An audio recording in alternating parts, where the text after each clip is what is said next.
শিক্ষা বিভাগৰ অনুমতি সাপেক্ষে যোৰহাটৰ বিশিষ্ট সমাজকৰ্মী বীৰেন দত্তৰ নেতৃত্বত টিয়ক হাইস্কুলৰ প্ৰাংগণত জৈৱিক কৃষিকৰ্ম আৰু থলুৱা তথা লোক বনৌষধিৰ ওপৰত এখনি সজাগতা সভা অনুষ্ঠিত কৰা হয়।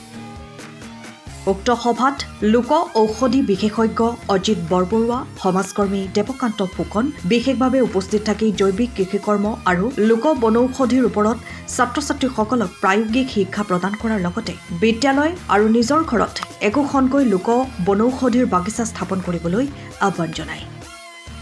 উল্লেখযোগ্য যে ছাত্ৰ অৱস্থাৰ পৰাই যাতে শিশুসকলে নিজকে সুস্বাস্থ্যৰ গৰাকী কৰি তুলিব পাৰে, অৰ্থাৎ সুস্বাস্থ্যৰ অধিকাৰী হলেহে যে ছাত্ৰ-ছাত্ৰীসকল নিজ নিজ পাৰদৰ্শিতাৰ দিশত সুনাম অৰ্জন কৰিব পাৰিব, সেয়া অনুভৱ কৰি এই সজাগতামূলক অনুষ্ঠান বিদ্যালয়সমূহত আৰম্ভ কৰিছে।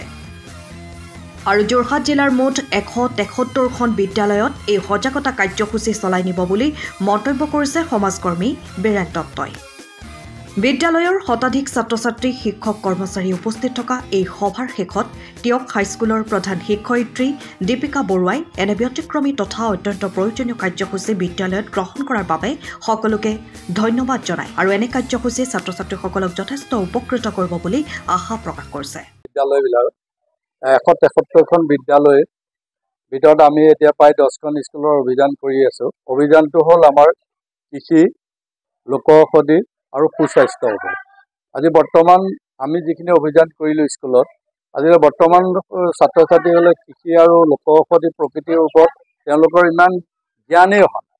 এনে আমি এইটো আমাৰ নিজৰ প্ৰচেষ্টাৰে আমি এই অভিযানটো আমি আৰম্ভ কৰিছোঁ, যাতে ভৱিষ্যতে ছাত্ৰ-ছাত্ৰীসকলে নতুন প্ৰজন্মৰ এটা আদৰ্শ হওক আৰু তেওঁলোকে কৃষি কৰ্মৰ প্ৰতি আদৰ্শ হওক, লোক ঔষধি প্ৰকৃতিৰ প্ৰতিও তেখেতসকলৰ আদৰ্শ হওক।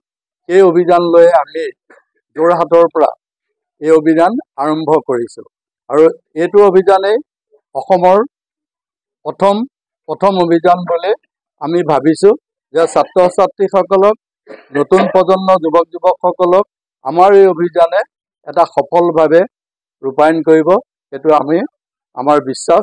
সেইকাৰণে আমি এই অভিযানবিলাক প্ৰায় স্কুলৰ পৰা আৰম্ভ কৰি আছোঁ আৰু অসম চৰকাৰৰ স্কুল পৰিদৰ্শক বাইদেউৰ অনুমতি সাপেক্ষে লৈ পেলাইহে আমি যোৰহাট কৃষি বিষয়া আৰু সহযোগৰ লগত লৈ আমাৰ বন ঔষধি অজিত বৰবৰুৱা আৰু আমাৰ দেৱকান্ত ফুকন আৰু সমাজসেৱক বীৰেন দত্তৰ এক প্ৰচেষ্টাৰে এই অভিযানখিনি কৰি যাবলৈ আমি সক্ষম হৈছোঁ। সময়ৰ খবৰ সময়ত পাবলৈ ফলো কৰক টাইম অফ আছাম।